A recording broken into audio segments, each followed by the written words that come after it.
Mmh. Mmh. Mmh. Mmh. Salut, papa ado. C'est ton fils. Papa, je viens ce matin car il y a plein de choses à te dire.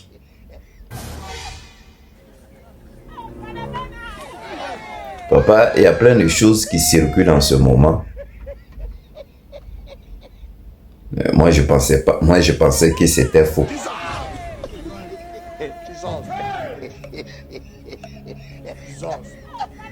Mais en vérifiant, papa, on a tous vu sur les médias qui s'était confirmé. Bon, papa, il va aller droit au but.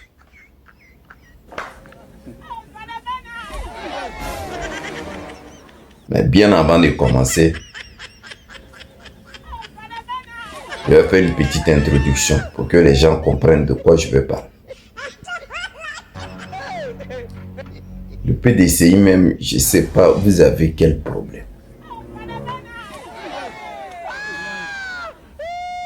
Soit vous faites une lutte, soit vous abandonnez carrément et vous pensez à vos ventes. Pourtant, il veut parler de vos ventes, il veut parler de votre boulot, où vous étiez. Donc, dans ce cas-ci, vous fermez les yeux.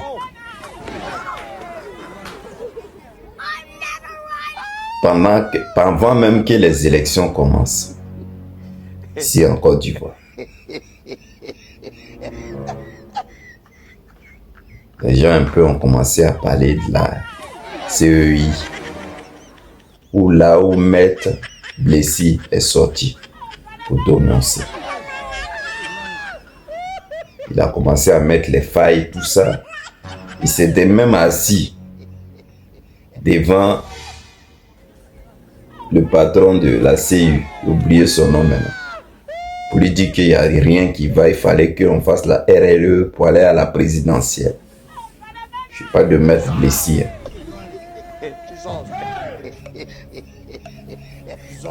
La CEI n'a pas mis en exécution ce que le mec a demandé. Nous tous on a vu ici. Et Maître Blessy même, il a bien critiqué le pouvoir en place. Sans insulter. Lui-même quand il parlait, c'était avec précis politesse. Et le même Maître Blessy, il voulait sortir pour aller au Maroc, faire ses soins. D'après lui, qu'il avait l'habitude de faire chaque 6 mois, non, chaque 3 mois. Mais le mec, ils l'ont empêché de partir au Maroc, soit disant qu'il voulait fuir le pays, car avec les dessous guerriers qu'il a fait, il voulait fuir le pays. Ils l'ont pas laissé sortir. Ce même Maître Blessy, qui est un gars quand même, comme on appelle à la députation, il a cherché à joindre le procureur. Après le procureur, plein de fois, le procureur n'a pas décroché le téléphone. Parce que le procureur ne voulait pas attendre la raison. Donc ils l'ont arrêté à la réponse, ils ont refusé qu'il embarque. Et ils l'ont ramené chez lui.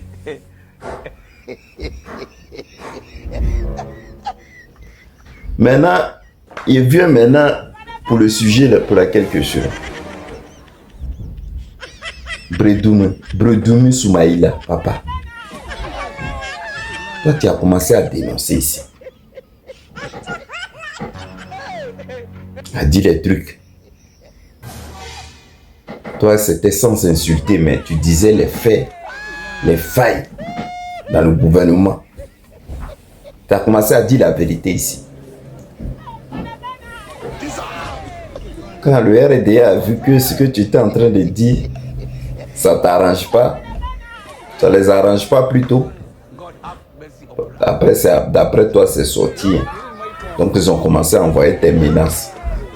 Il peut croire quand même pas. Le RDA, c'est comme ça. Eux, ils n'aiment pas ceux qui disent la vérité. Quand tu commences à beaucoup dire la vérité, pour eux là, ça gâte leur mangement. Donc quand ils commencent à t'amener des menaces, ou sinon c'est dans des encancoulés qu'ils t'envoient. Donc on a tous vu ça ici pendant les élections. Bon, Dieu merci, tu es sorti. Tu es sorti du pays, tu es parti, tu es allé en France. Maintenant, il y a un truc que je n'ai pas compris. Tu allais rester là-bas pendant un bon moment. Pendant les élections. Et étant là-bas, tu as commencé à dénoncer. Tout le monde a vu.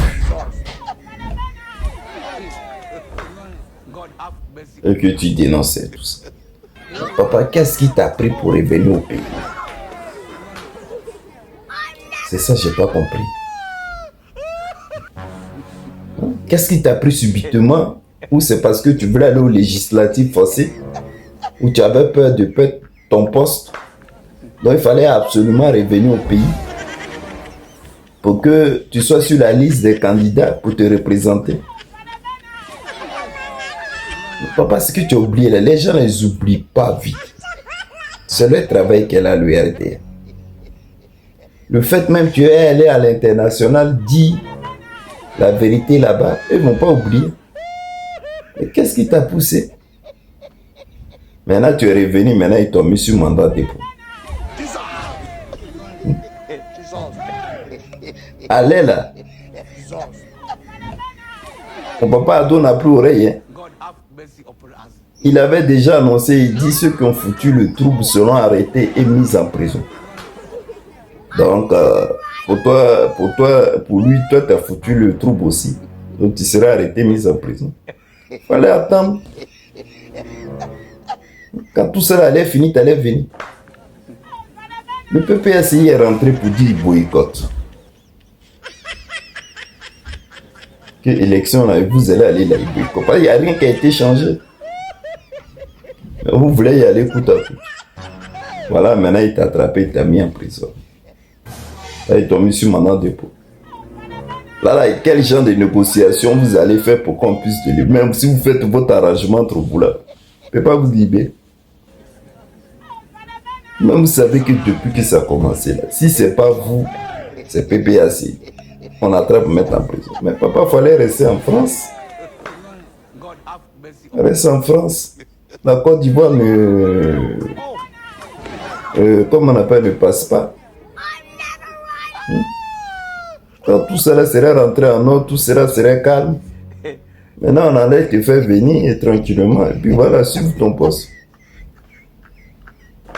Moi, je ne comprends pas, vous les gens du PDC. Je ne comprends pas. Vous aimez aggraver les situations.